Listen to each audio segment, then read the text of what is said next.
Siamo qui dopo la partita Under 12 Cus Venezia Torri con l'allenatore Luca Ervigi. Com'è andata la partita per te? Bene, il risultato insomma lo dimostra, peccato per qualche pallone perso di troppo in attacco, qualche tiro di troppo sbagliato.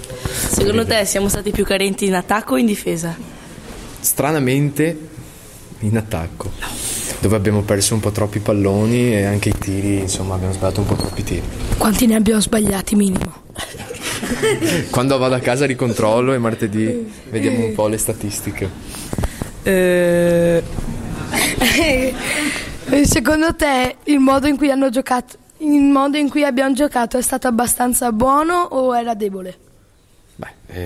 Insomma abbiamo vinto, quindi bene abbiamo giocato, soprattutto in difesa.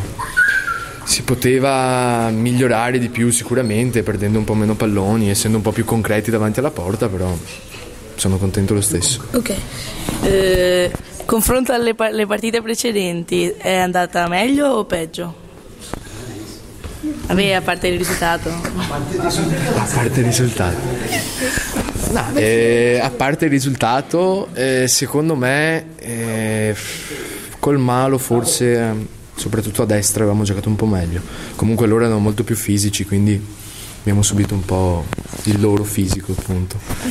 Però insomma abbiamo giocato un po' più di squadra, mancava anche Francesco Belli che insomma dava un po' di ordine lì davanti, però per il resto stava male. È andato bene. E ci sono domande? Dal pubblico? Domande dal pubblico.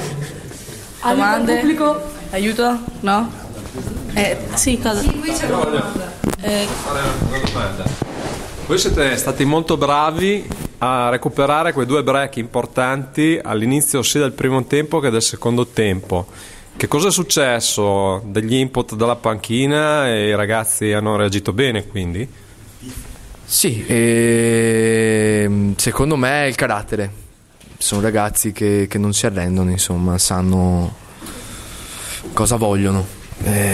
Insomma, prima della partita abbiamo fatto un discorso abbastanza serio dove sappiamo che sia tecnicamente che fisicamente rispetto alle altre squadre ci manca probabilmente qualcosina. Se ci mettiamo qualcosina qui si vede anche in partita che qualcosa in più abbiamo. Altri interventi? Allora passiamo la linea allo studio. Bravi!